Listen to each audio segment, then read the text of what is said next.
Welcome to the Gloves Are Off Overtime Edition. I'm Moses Woldu, and I'm pleased to be joined by Greg Buchanan, my co-host. Hey, Moses. And Aaron Harper, the head coach for the Lloyd Comp Barons, who are gearing up for their playoff game on Saturday. How's it going? Yeah, good, great. Excellent. Can't wait. Perfect. I know it was a battle between 1 and 2, which is fantastic. You got to love that when you have the top teams in the league going at it in the city final. But how about this? In the NFL, you have a couple teams that right now are in first place. We were talking about on the show the Dallas Cowboys, and you have the Philadelphia Eagles nipping at their heels. You look at some of the other teams, a very tight division in the AFC North with Cincinnati leading the way, but then they all of a sudden have Pittsburgh and Baltimore right behind them. And then you look at the woeful NFC South, where you have the 3 and 4 Saints, who are right behind Carolina, who are 3, 4, and 1. But with all that said, if you look at the teams and where they are in their respective divisions, the first place teams and the second place teams right behind them, which team do you see at second place in their division, their respective division, that will eventually win their division outright come January? I like the Packers. I think the Packers can behind overtake Detroit, the Lions. 6 and 2. I like that.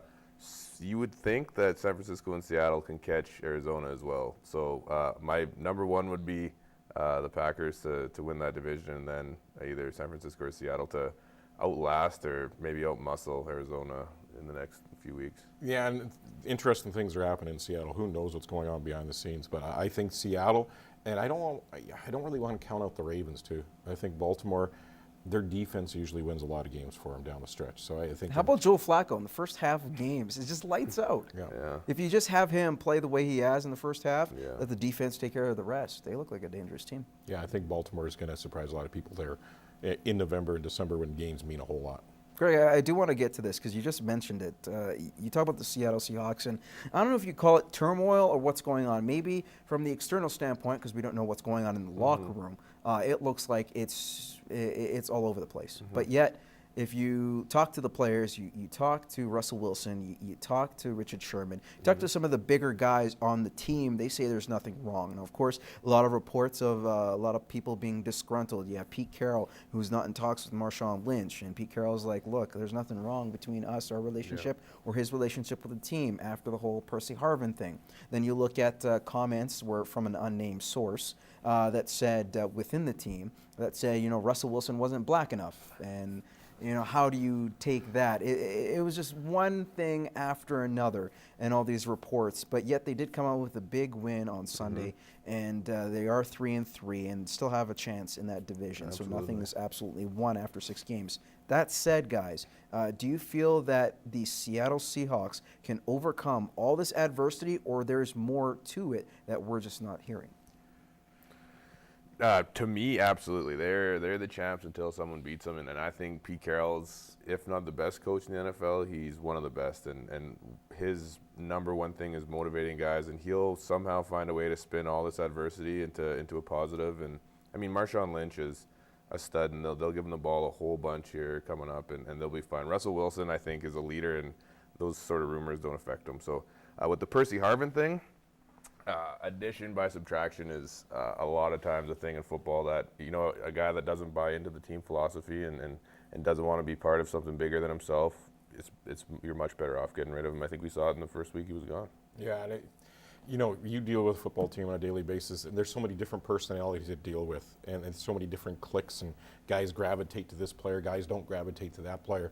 And a lot of times you have to weed out that. And you're right, sometimes a guy's not buying in, and he's causing a click or a rift in that dressing room. You got to get him out before that cancer spreads. Absolutely. So I think this is probably the best thing for Seattle right now.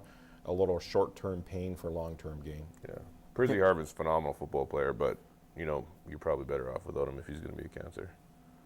They did win a Super Bowl with him. He was a big factor for like in the one Super game, Bowl, but that was just one game, Super Bowl 48. Okay, how about this? You talk about a Canadian athlete that's done a fantastic job and definitely is worthy of a Basketball Hall of Fame nod, and that is Steve Nash. What he's done, the 2-time MVP, has had recent issues with his back over the last few years, officially calling it quits. But if you looked at how his career kind of got prolonged after Phoenix, you look at his time with LA, which was very sparse and wasn't the greatest. Does that hurt in any way his legacy? And that being said, would that tarnish his I guess, name if you would consider him the greatest athlete ever in Canadian history, like a Canadian athlete, Right. period. Would this tarnish that at all? Well, maybe a little bit. I mean, he's still a two-time MVP. He's still, he's got all the accolades. To me, the biggest thing Steve Nash has done is just the basketball culture in Canada. He is, since he's entered the league, for me, it's him and Vince Carter, two favorite basketball players ever. And you look at guys like Andrew Wiggins, Anthony, like the basketball culture in Canada has just exploded the last 15, 20 years. And I think he has a huge part to do with it. I don't know if he's the greatest athlete of all time or if these last couple of years. Or Canadian athlete, but yeah. I don't know about that. I think so many times in sports we see these athletes that have great careers, and at the tail end of their career, Yeah, they don't for know sure. when time is to step away from the game. And I think for Steve, his body broke down. He wasn't the same player he was in the last 2 years of his career to the first 5 or 6. So we got to remember him for that time when he was at the top of the game, and not remember him for the time that he's retiring right now. Sure. The thing that it kind of, he had a chance. You read these sources out of the media. He had an opportunity to go to Toronto to play for the Raptors. How great would that have been that he retired? As a Raptor, Toronto Raptor. I think the Raptors kind of dodged They the bullet dodged a bullet. because if you They got think Kyle obviously- Lowry. But I'm, Exactly. I'm thinking more of the ambassador end of things and how much he would have meant to that team and to the sport here in Canada. That he's already done a great thing, but to be in Toronto for that. But last note, with that said, what you mentioned, Aaron, in terms of what he's done with the basketball culture, he's also taken over a GM role Yeah, with that's right. with Basketball Canada. Huge. Since then, how many kids are now gravitating, wanting to play for their national team as opposed to years before Steve Nash was a Yeah. part of that program? For sure. That speaks volumes in terms of people wanting to buy into the philosophy, and it does help when you have a former two-time MVP. So, guys, MVPs here. Greg, as always. Thanks, Moses. Aaron, thank you so much. Appreciate Absolutely. it again. Thanks for We'll having have me. you on in the future. Right on. All Sounds right, good. and thank you for joining us on the Gloves Overtime Edition. You can tune in every Tuesday night on CITL for the main show, and then come back to our Facebook page to see the other questions that were not answered on the show. In the meantime, we will see you in 7 days. Take care.